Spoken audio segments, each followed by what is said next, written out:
In the flat farmlands southeast of Ypsilanti, Michigan, something impossible began to take shape in 1941. Henry Ford had promised the government he could build heavy bombers the way he built cars, one rolling off the line every hour.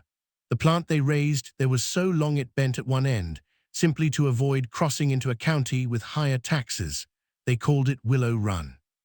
It was, at the time, the largest factory under one roof anywhere on Earth, more than 3.5 million square feet of assembly line, stretching nearly a mile from end to end. The task was the B-24 Liberator, a 4-engine bomber made of over 1 million parts. On paper, it seemed like madness. Then the men went to war. As factories across America emptied of their workforce, the call went out for anyone who could hold a rivet gun. Women answered by the tens of thousands, farm daughters, housewives, waitresses, schoolteachers. For many, it was the first paycheck they had ever earned in their own name. They came from Michigan and Kentucky and Tennessee, drawn by wages that seemed almost unreal. Some had never seen a city. They boarded trains and buses with a single suitcase, leaving behind kitchens and cotton fields for the roar of the assembly floor. The plant did not care where they came from, only whether they could learn. And learn they did. In a matter of weeks, women who had never touched a machine were drilling, welding, wiring, and driving rivets into aluminum skin. They memorized blueprints and torque settings. They worked inside the cramped tail sections and along the towering wings, their small hands reaching where larger ones could not. One of them became a face for the whole effort. A slender young worker named Rose Monroe was filmed operating a riveting machine, and the nation embraced her as the living image of Rosie the Riveter. But behind that single portrait stood countless real women, unnamed and unphotographed, doing the same relentless work every day. The conditions were punishing. The plant was freezing in winter and stifling in summer, loud enough to leave ears ringing long after the shift ended. Fingers were cut, burned, and blistered.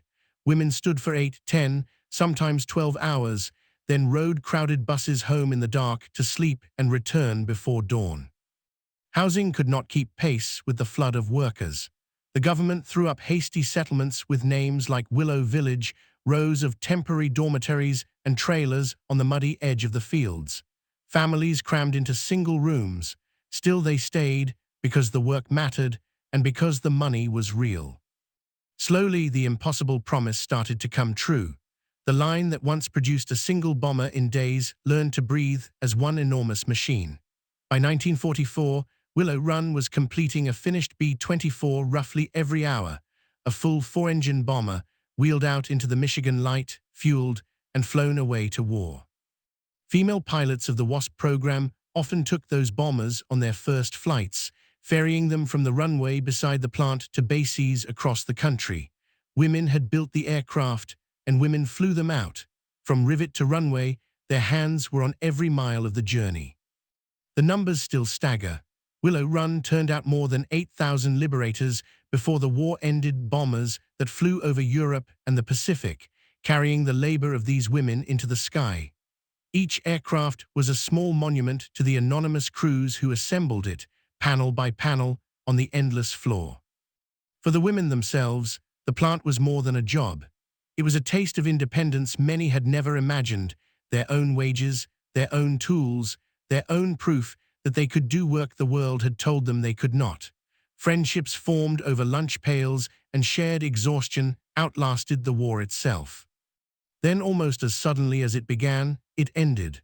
When peace came in 1945, the Great Line fell silent.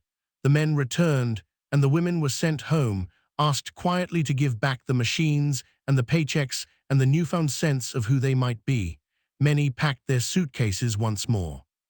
But something had shifted that could not be unlearned.